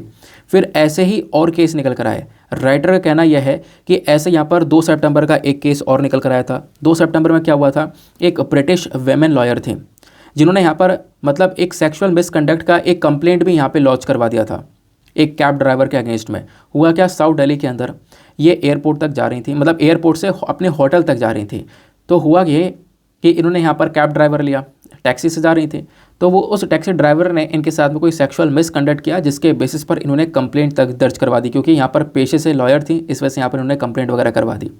और मतलब इतनी बुरी तरह से इनके मेंटल हेल्थ के ऊपर अफेक्ट पड़ा कि मतलब आई थी लंबे दिन के लिए रुकने के लिए, लेकिन 2 दिन के अंदर अंदर वापस से यूके चली गई। ठीक है ना। तो वही बात मेंशन करी गई। इससे क्या हो रहा है, जो हमारे जो टूरिस्ट है ना, जो फॉरेन नेशनल्स हैं, इनके ऊपर एक नेगेटिव इंपैक्ट पड़ रहा है। राइटर तो ये बोलते हैं कि ये तो मैंने कुछ इंसिडेंट्स बताए हैं, ये कुछ फ्यू इंसिडेंट्स हैं, इसके अलावा आप जब देखोगे पूरा यहाँ पर हिस्ट्री खोलोगे तो ऐसे कई इंसिडेंट्स देखने को मिलेंगे, और कई इंसिडेंट्स ऐसे हैं जो कि अननोटिस हैं, अभी तक इसके बारे में कोई जानकारी है ही नहीं। फिर इन्होंने यहाँ पर मेंशन किया कि हम लोग अब थोड़ा डेटा के ऊपर बात करते हैं। एनसीआरबी का डेटा है, नेशनल क्राइम रिकॉर्ड ब्यूरो, आपको पता है एक इंपॉर्टेंट बॉडी है जो कि सालाना में कितने क्राइम हुए, किस किस केस में क्राइम हुए, किस किस सेक्टर में क्राइम हुआ है, उसको लेकर एक डेटा प्रस्तुत करता है। तो यहाँ पर एनसीआरबी का डेटा यहाँ पर राइटर देते हैं। इन्होंने ये बोला कि लगभग आप कह सकते हो कि अगर हम एनसीआरबी के डेटा के अकॉर्डिंग बात करें तो दिल्ली के अंदर 27 केसेस रिकॉर्ड करे गए हैं फॉरेनर्स के अगेंस्ट में पिछले साल। हालांकि ये कमी देखने को मिली है, नहीं तो 2019 में पता है 123 के आसपास केस निकल कर आए थे ऐसे वाले, जहाँ पे फॉरेनर्स के साथ में बहुत ज़्यादा बदसलूकी की गई हो। 2019 में 123 के आसपास केस थे, 2020 में ये केस कम होकर 62 हो गए, और अभी पिछले साल ये केस कम होकर और ज़्यादा कम हो गए, 27 हो गए। क्यों? क्योंकि कोविड-19 पेंडेमिक की वजह से इतना ज़्यादा टूरिज़्म ही नहीं चल रहा था, जिसकी वजह से यहाँ पर इस प्रकार से केस निकले। अगर टूरिज़्म बढ़ा हुआ होता, लोग आ रहे होते घूमने, तो ये केस की संख्या भी ज़्यादा होती, ये राइटर ने मेंशन किया। देन उसके बाद में एक चीज़ ये और बोलते हैं, इन्होंने ये बोला कि लगभग 29 फॉरेनर्स का यहाँ पे मर्डर किया गया है पिछले 3 सालों के अंदर, और 14 फॉरेनर्स यहाँ पर आप देखोगे जिनके साथ में रेप किया गया है पिछले साल। फिर 16 फॉरेनर्स ऐसे हैं जिनका 2020 में रेप किया गया था, 12 ऐसे हैं जिनका 2019 में रेप किया गया था। तो ये डेटा यहाँ पर एनसीआरबी का है, और एनसीआरबी एक ऑथेंटिक डेटा आपको देता है। इतने केसेस यहाँ पर निकल कर आए हैं। काफ़ी कंप्लेंट्स यहाँ पर दर्ज करवाई गई हैं, कहीं पर चीटिंग की कंप्लेंट दर्ज करवाई गई है, कहीं पर चोरी की कंप्लेंट दर्ज करवाई गई है ना। ये केसेस यहाँ पर 2019 में तो बहुत ज़्यादा थे, अभी के समय पर कोविड की वजह से थोड़े से ये केसेस कम हो पाए हैं। अब फॉरेनर्स के अगेंस्ट में जो भी यहाँ पर ये क्राइम देखने को मिलेगा, अगर ऐसा होता रहा तो इससे एक इम्पैक्ट किसके ऊपर पड़ेगा? क्या जो वो अपराध कर रहा है उसके बारे में कोई इम्पैक्ट पड़ेगा? नहीं। इससे कंट्री की जो इमेज है ना, उसके ऊपर डेंट लग रहा है। वो लोग जाएंगे यहाँ से और उसी चीज़ के बारे में बताएंगे, और जो ये खबरें निकलेंगी, हाँ इंडिया के साथ, इंडिया के अंदर ये चीज़ें हुई हैं, तो इंटरनेशनल लेवल में अगर ये खबरें पहुँचती हैं तो कहीं ना कहीं इससे इंडिया की इमेज के ऊपर डेंट लगता है। ठीक है ना। और इंडिया की इमेज के ऊपर डेंट लगेगा तो हमारा टूरिज्म सेक्टर बुरी तरह से अफेक्ट होगा। कोई बाहर से इंडिया आना पसंद ही नहीं करेगा इन क्राइम्स की वजह से। तो जो टूरिज़्म है, जिसको हम सोच रहे हैं कि एक बहुत बड़ा हमारा फॉरेन एक्सचेंज अर्नर बन सकता है, जहाँ से हम ढेर सारा पैसा कमा सकते हैं, वही चीज़ हमें डुबा ले जा सकती है इस कदम की वजह से। तो इंडिया यहाँ पे लगातार एफर्ट्स लगा रहा है ताकि हम अपनी अर्निंग्स को बढ़ा सकें। इंडिया की जो अर्निंग है टूरिज़्म की मदद से 2019 में आप देखोगे $30.6 बिलियन के आसपास थी। बहुत ज़्यादा अर्निंग हम लोगों ने 2019 में करी थी। फिर 2020-21 में ये अर्निंग कम हो गई कोविड की वजह से, वो यहाँ पर जनरल सी बात है, सभी को पता है। तो यहाँ पर एक प्रेडिक्शन ये लगाया जा रहा है कि आने वाले समय पर लगभग 13.34 मिलियन के आसपास जो फॉरेन टूरिस्ट हैं ये 2024 तक इंडिया आएंगे, इंडिया अराइव करेंगे। तो इनको प्रोटेक्शन देना ये हमारा काम है, और इनको प्रोटेक्शन दे सकते हैं हम क्योंकि हमने पिछला डेटा देखा है। पिछले कुछ सालों में इनके साथ में काफ़ी प्रॉब्लम्स क्रिएट हुई हैं, जिसकी वजह से इंडिया की इमेज ख़राब हो सकती है। तो इसके ऊपर हमें ध्यान देना होगा। और इसी के रिस्पॉन्स में यहाँ पर क्या बोला गया है कि देखो, इनको एक सेफ़ एनवायरनमेंट प्रोवाइड करवाना होगा। मिनिस्ट्री ऑफ टूरिज्म ने क्या किया है, कोलैबोरेट किया है bureau of police research and development के साथ में मिलकर यहाँ पे एक उन्होंने कॉन्फ्रेंस रखा था 19 अक्टूबर 2022 में, जहाँ पे इन्होंने मेजर फोकस किया था एक यूनिफॉर्म टूरिस्ट पुलिस के बारे में, कि यहाँ पर एक पुलिस होनी चाहिए पूरे पैन इंडिया लेवल पर, जो कि बेसिकली टूरिज़्म सेक्टर को लेकर काम करे, जिसको लेकर चर्चा कर भी रहे थे। तो कुछ एरियाज़ के अंदर अभी यहाँ पर ये पर्टिकुलर चीज़ लागू हुई है, कुछ एरियाज़ के अंदर ये नहीं लागू हुई है। लेकिन राइटर बोलते हैं कि ये जो लागू करना है ना, तो इसको आप पैन इंडिया लेवल पर, पूरे भारत के लेवल पर लागू करो, वो आपको बहुत ज़्यादा हेल्प करेगा। ठीक है ना। तो टूरिस्ट पुलिस स्कीम जो है इसको यहाँ पर आप लागू करो, खासकर कुछ ऐसे पुलिस वालों को लेकर आओ जो कि डायरेक्टली यहाँ पर टूरिज्म सेक्टर के ऊपर ध्यान दे रहे हो, इस पर्टिकुलर केसेस को यहाँ पर डील कर रहे हो। तो जो टूरिस्ट पुलिस का कॉन्सेप्ट है ये ऐसा नहीं है कि नया है, मतलब कुछ साल हो गए, कुछ सालों से हम इसके बारे में चर्चा कर रहे हैं, लेकिन इसके बारे में अभी तक लोगों को इतना पता नहीं है। तो इसके बारे में पता होना चाहिए। प्लस अभी जो बहुत सारे राज्य हैं, जैसे कि आपको उत्तर प्रदेश देखने को मिलेगा, उत्तर प्रदेश के बाद आपको देखने को मिलेगा केरला हो गया, देन गोवा, राजस्थान, दिल्ली हो गया। तो यहाँ पर अभी के समय पर टूरिस्ट पुलिस नज़र आती है। तो इन स्टेट्स के पास में अपनी खुद की टूरिस्ट पुलिस है, बट राइटर का कहना यह है कि देखो हमें इसको पैन इंडिया लेवल पर इंप्लीमेंट करना होगा, क्योंकि अभी G20 समिट आप देखोगे इंडिया होस्ट कर रहा है। इंडिया के पास में G20 समिट की प्रेसिडेंसीशिप है। काफ़ी सारे लोग यहाँ पर फॉरनर्स आने वाले हैं, घूमने वाले हैं, अलग अलग एरियाज़ में जाने वाले हैं। ये मैंने थोड़े दिन पहले डिस्कस भी किया था। तो इसके बेसिस पर आपने यहाँ पर एक ना एक कदम उठाना ही होगा, और कदम यही है कि टूरिस्ट पुलिस स्टेशन को यहाँ पर बनाया जाए। एक बहुत अच्छा स्टेप है जिससे हम लोग फॉरेनर्स को सेफ्टी प्रोवाइड करवा सकते हैं, और सेफ्टी के साथ साथ हम इंडिया की इमेज को बता सकते हैं, क्योंकि यहाँ पर जो क्राइम्स हैं पिछले कुछ समय पर बहुत तेज़ी से इंक्रीज़ हुए हैं, और ये कहीं ना कहीं आने वाले समय पर हमें बहुत ज़्यादा प्रॉब्लम्स में भी डाल सकते हैं। बात क्लियर हो गई। फिर राइटर ने एक और चीज़ मेंशन करी है कि देखो एक चीज़ बहुत अच्छी भी हुई है, वो यहाँ पर क्या है कि पिछले कुछ समय में आप देखोगे ना कि अगर मान लो कोई फॉरेनर का केस निकल कर आया, उनके साथ में क्राइम हुआ, तो वो जो केस है वो जल्दी हम लोग उसकी सुनवाई करें, है ना, जल्दी केस की सुनवाई करें। मान लो यहाँ पर इसके लिए हमारे पास में फास्ट ट्रैक कोर्ट वगैरह भी होने चाहिए, जहाँ पर केस जाए कुछ दिनों के अंदर अंदर रिजॉल्व हो जाए। ऐसे ही एक केस था, किसका था, बीती होत्रा मोहांती, ठीक है ना। अब हुआ क्या था कि इस इंसान ने यहाँ पर ट्राई किया रेप करने की एक जर्मन नेशनल के साथ में। राजस्थान के अंदर एक जर्मन नेशनल के साथ में रेप करने की कोशिश की गई व्यक्ति के थ्रू। ये 21 मार्च 2006 की बात है। तो उसका केस यहाँ पर आप कह सकते हो काफ़ी समय पुराना था, लेकिन उसको यहाँ पर तुरंत सज़ा दे दी गई थी। जैसे ये केस कोर्ट में पहुँचता है तो 22 दिन के अंदर अंदर उसको यहाँ पर 7 साल की सज़ा दी गई थी। तो वही बताया गया है कि वहाँ पे एक कोशिश की गई थी रेप करने की, तो वो केस को जल्दी से निपटाया गया। तो इस प्रकार के यहाँ पर स्पीडी डिस्पोजल सिस्टम हमारे पास में होना चाहिए, यानी कि अगर कोई क्राइम हो रहा है अगेंस्ट फॉरेनर्स और वो केस जा रहा है कोर्ट के अंदर, तो उसके लिए हमारे पास में फास्ट ट्रैक कोर्ट्स होने चाहिए, जो कि तुरंत कुछ ही दिनों के अंदर केस का निपटारा कर दे और यहाँ पर एक तरीके से जस्टिस की तरफ आगे बढ़े। बात क्लियर हो गई। नेक्स्ट आर्टिकल पर आते हैं, नेक्स्ट एडिटोरियल पर। तो ये जो अगला एडिटोरियल है ये आपको इंडियन एक्सप्रेस का देखने को मिलेगा। अमरजीत सिन्हा साहब ने लिखा है, ये न्यूट्रिशन को मतलब न्यूट्रिशन चैलेंज के बारे में बात करते हैं। इंडिया के अंदर न्यूट्रिशन को लेकर क्या क्या प्रॉब्लम्स नज़र आ रही हैं, तो इनके पॉइंट ऑफ व्यूज़ को डिस्कस करना इंपॉर्टेंट है, क्योंकि यहाँ पर खुद राइटर यहाँ पर IAS ऑफिसर हैं। तो इन्होंने कुछ इंपॉर्टेंट व्यूज़ यहाँ पर दिए हैं, और जो कि अच्छे पॉइंट ऑफ व्यूज़ हैं कि जो स्कीम चल रही है अभी न्यूट्रिशन चैलेंज को टैकल करने के लिए, तो उन स्कीम के अंदर भी कुछ प्रॉब्लम्स हैं। वो प्रॉब्लम्स क्या हैं वो यहाँ पर राइटर ने मेंशन करी हैं, इसका डिस्कशन हम करेंगे ना। वो जो पर्टिकुलर एडिटोरियल है उसके सारे के सारे इंपॉर्टेंट पॉइंट्स आपको स्क्रीन पर नीचे की साइड में दिखेंगे, आप यहाँ से इन चीज़ों को कवर कर सकते हो। तो ये जो आर्टिकल है किस चीज़ के बारे में हाईलाइट करता है, ये हाईलाइट करता है कि अभी देखो नेशनल फैमिली हेल्थ सर्वे के थ्रू यहाँ पर नेशनल फैमिली हेल्थ सर्वे 5 को रिलीज़ किया गया था। बेसिकली उस सर्वे ने ये बताया कि इंडिया के अंदर जो अंडर न्यूट्रिशन है वो यहाँ पर बेसिकली थोड़ा बहुत डिक्लाइन हुआ है। इसके बारे में मैंने आपको मॉर्निंग वाले वीडियो में बताया भी था, ठीक है ना। तो अंडर न्यूट्रिशन थोड़ा सा कम हुआ, लेकिन यहाँ पर जिस तेज़ी से कम हो रहा है वो गति बहुत ज़्यादा कम है, ऐसा यहाँ पर मेंशन किया जा रहा था। तो पहले तो मैं आपको कुछ टर्म्स बताऊंगा, फिर उसके बाद यहाँ पे मेन आर्टिकल स्टार्ट होगा। टर्म्स क्या है, बात है पहले माल न्यूट्रिशन की। देखो माल न्यूट्रिशन, स्टंटिंग और वेस्टिंग, ये तीनों कॉन्सेप्ट बहुत ज़्यादा न्यूज़ में, आपने इसके बारे में पता होना चाहिए। माल न्यूट्रिशन की बात करते तो माल न्यूट्रिशन बेसिकली कहलाता है हिंदी में कुपोषण, या फिर आप कह सकते हो कि अगर कोई व्यक्ति इस पर्टिकुलर सिचुएशन से सफ़र कर रहा है तो मतलब उसके बॉडी के अंदर प्रॉपर अच्छा खासा पोषण नहीं देखने को मिलता है ना, उसको अच्छा खाना नहीं मिल पा रहा है, जिसकी वजह से उसके अंदर पोषण नहीं है, इसी को हम लोग माल न्यूट्रिशन बोलते हैं। ये जो टर्म है माल न्यूट्रिशन, इसी के अंदर अंडर न्यूट्रिशन और ओवरवेट भी आता है, यानी कि एक व्यक्ति को प्रॉपरली यहाँ पे न्यूट्रिशन नहीं मिल पाया, अच्छा खाना नहीं मिल पाया, जिससे कि वो कुपोषण का शिकार बना।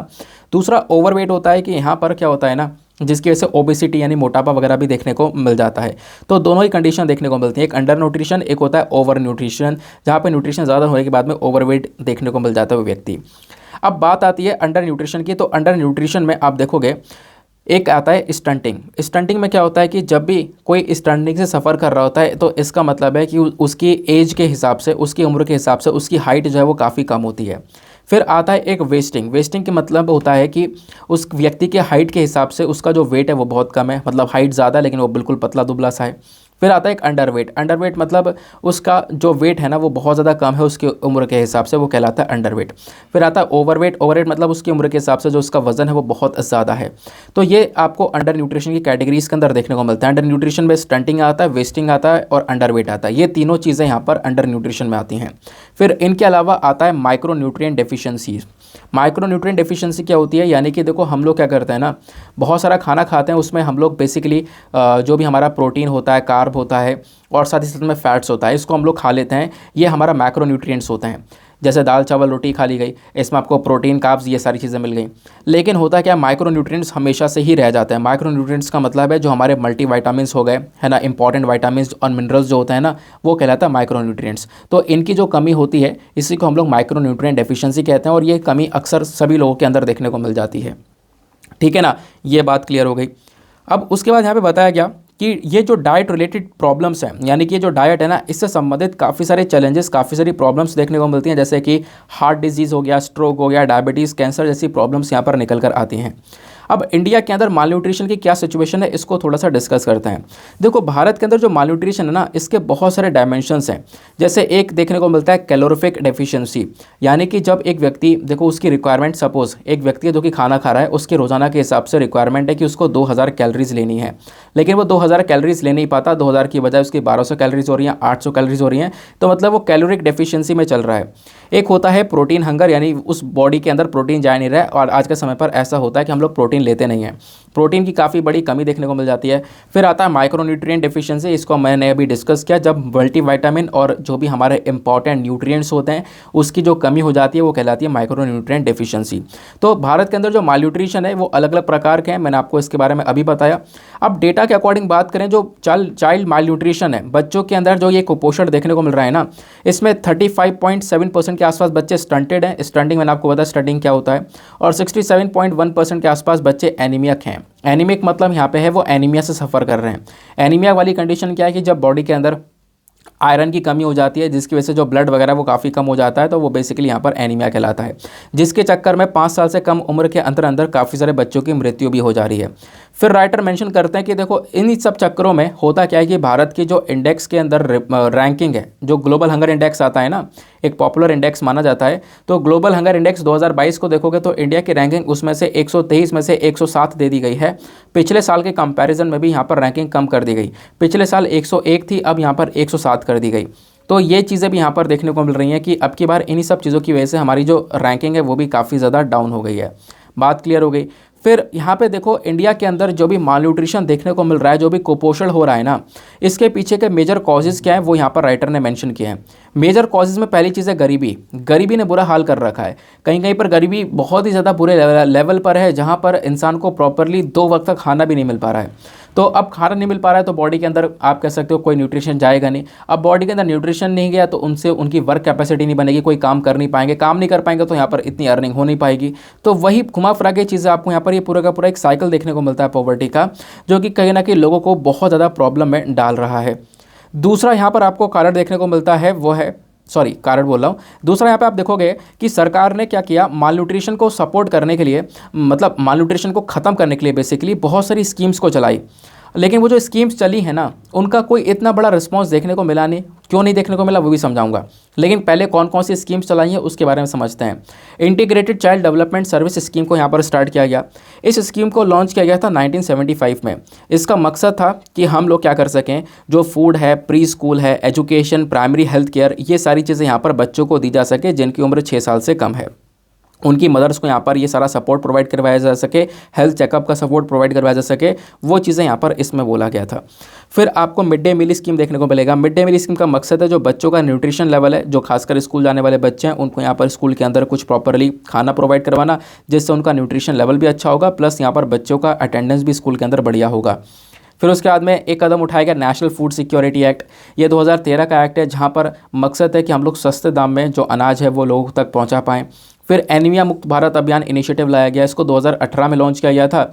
यहाँ पर मकसद है कि जो एनीमिया है ना, इसको हमें यहाँ पर ख़त्म करना है इंडिया के अंदर में, क्योंकि एनीमिया अभी एक बहुत बड़ा कारण है जिसकी वजह से यहाँ पर जो वीमेंस है वो काफ़ी परेशान है। इनफैक्ट बोला जाता है कि भारत के अंदर हर दूसरी वीमेन जो है ना वो एनीमिया से कहीं ना कहीं पीड़ित देखने को मिलेगी। फिर एक कदम उठाया गया पोषण अभियान, जिसको हम लोग नेशनल न्यूट्रिशन मिशन के नाम से भी जानते हैं। तो नेशनल न्यूट्रिशन मिशन का जो मकसद है वो क्या है कि इंडिया के अंदर स्टंटिंग, अंडर न्यूट्रिशन और एनीमिया जैसी प्रॉब्लम्स को हमें कम करना है। ये हमारा यहाँ पर इसके अंदर एक मेजर मकसद है। फिर भारतीय पोषण कृषि कोष यहाँ पर इसको स्टार्ट किया गया, इसको लॉन्च किया गया था ताकि हम लोग क्या कर सकें, इंडिया के अंदर जो अंडर नॉरिशमेंट है इसको हम लोग ख़त्म कर सकें, इसलिए स्टार्ट किया गया था। लेकिन हुआ क्या कि जितने भी इनिशिएटिव सरकार ने स्टार्ट करे हैं इसमें कुछ प्रॉब्लम्स हैं, वो यहाँ पर राइटर ने मेंशन करी हैं, जिसकी वजह से मालन्यूट्रिशन भारत में काफ़ी ज़्यादा देखने को मिलेगा। तो वो जो प्रॉब्लम्स है वो कौन कौन सी हैं? सबसे पहला है इनएडिक्वेट फाइनेंशियल कमिटमेंट, यानी कि यहाँ पर पोषण 2.0 प्रोग्राम हो गया और भी प्रोग्राम्स हो गए, इनके अंदर प्रॉपर बजट नहीं आया।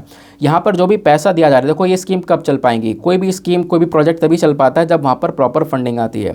बट हुआ क्या कि यहाँ पर प्रॉपर एक फंडिंग देखने को मिलेगी नहीं। अगर फंडिंग है तो वो बहुत धीमी गति से धीरे धीरे बढ़ पा रही है, तो प्रॉपर फंडिंग नहीं होगी तो ये स्कीम आगे रन कर नहीं पाएगी, यानी कि इसके ये प्रॉब्लम हो गई।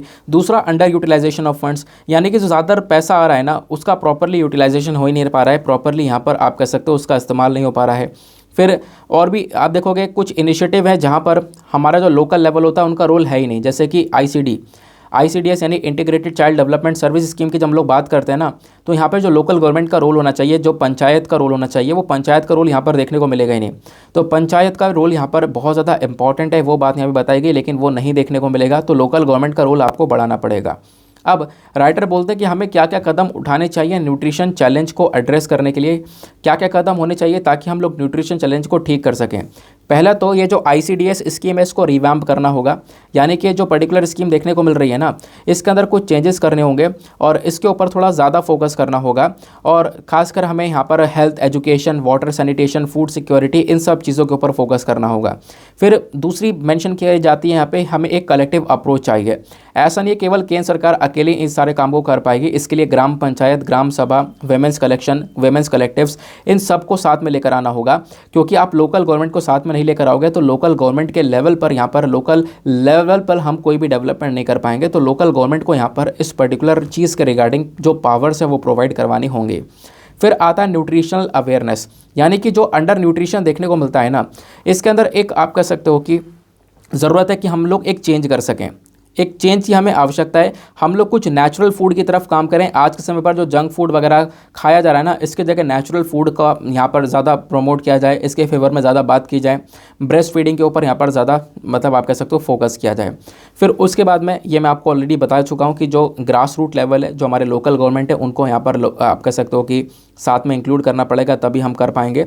साथ ही साथ में फिर एट द लास्ट यहाँ पर एक और सोल्यूशन दिया गया है, वो है direct engagement with nutritionally vulnerable groups, यानी कि कुछ प्लेटफॉर्म्स आपको देखने को मिलेंगे, है ना, जैसे कि हमारी काफ़ी सारे एडोलेसेंट गर्ल्स देखने को मिलेंगी जिनकी उम्र 13 से 19 साल के आसपास है, कुछ ऐसी लड़कियां देखने को मिलेंगी, है ना। तो इन सबको हमें यहाँ पर इंक्लूड करना होगा, यानी कि आप कह सकते हो कि कुछ ऐसे ग्रुप्स आपको देखने को मिलेंगे जहाँ पर बिल्कुल भी न्यूट्रिशन प्रॉपरली है नहीं, तो वहाँ तक अप्रोच करना पड़ेगा।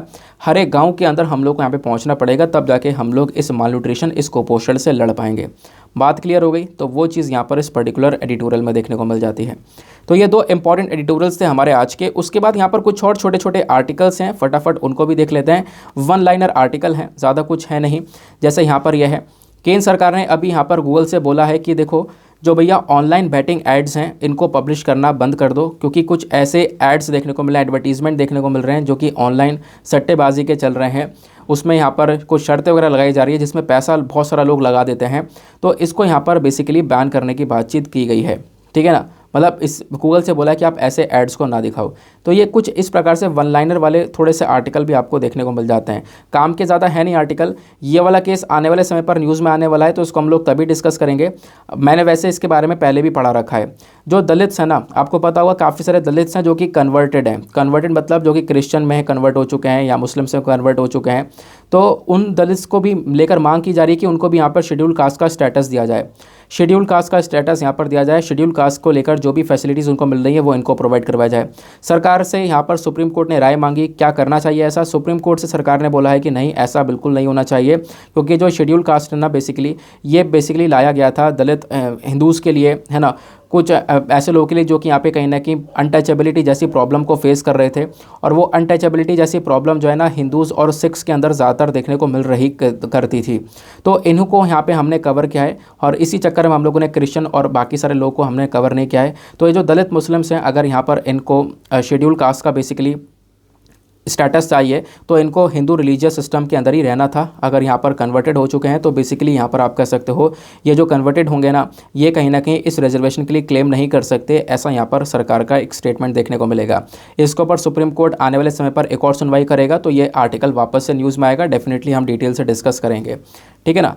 तो हाँ, अब फटाफट हमारी एक छोटी सी वोकैब थी, आज वोकैब लगा रखी है। वोकैब क्या है, इसको डिस्कस कर लेते हैं। वोकैब में पहला चीज़ है बेलिकट। बेलिकट मतलब होता है परेशान। देन आता है सैम्बलेंस। सैम्बलेंस मतलब दिखावा करना। देन आता है बॉय। बॉय मतलब होता है सीमित। देन आता है कॉन्ट्रैक्शन। कॉन्ट्रैक्शन मतलब श्रिंकिंग या डिक्लाइन। देन आता है कैविट। कैविट मतलब वार्निंग या चेतावनी, यहाँ पर जिसको हम लोग बोलते हैं।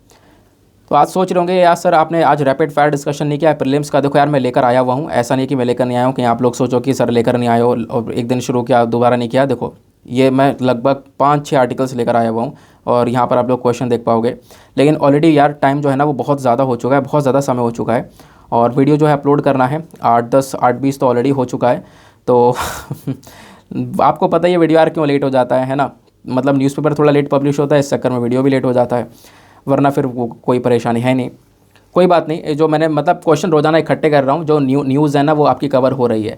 जैसे मुझे संडे में टाइम मिलेगा तो संडे में कवर कर दिया जाएगा, नहीं तो कल कवर कर दिया जाएगा, जिस दिन आर्टिकल कम होंगे उस दिन ज़्यादा कवर कर दिया जाएगा। बस खाली ऐसे यहाँ पर काम हो जाएगा, ध्यान रखना। इस वजह से क्वेश्चन मैं रोज़ाना लिख ले रहा हूँ, अपने पास में रख रहा हूँ, है ना। जब जब टाइम मिलता रहेगा तब डिस्कस करते रहेंगे, या फिर शाम वाली वीडियो में हुआ तो ये वाले क्वेश्चन जो मैंने अभी लिए हैं वो शाम वाली वीडियो के अंदर डाल दूंगा, वहाँ पे आप लोग कवर कर लेना, ठीक है ना। तो प्रीलिम्स का सवाल था, ये जो चाबार पोर्ट है जो भारत ने बनाया, इसके पीछे का इंपॉर्टेंस क्या है, इसका मकसद क्या है। तो इसका मकसद यहाँ पर भारत का है कि हम लोग जो अफ़गानिस्तान और सेंट्रल एशिया है इसका एक्सेस ले सकें, पाकिस्तान के ऊपर से डिपेंडेंसी को ख़त्म कर सकें, ये हमारा एक मेजर मकसद देखने को मिलता है। क्लियर हो गई। नाउ इसी के साथ करते हैं हम लोग अपने लेक्चर को समाप्त, और मिलते हैं आप लोगों से अगले वीडियो में। आज के लिए bye bye, have a nice day, thank you and जय हिंद।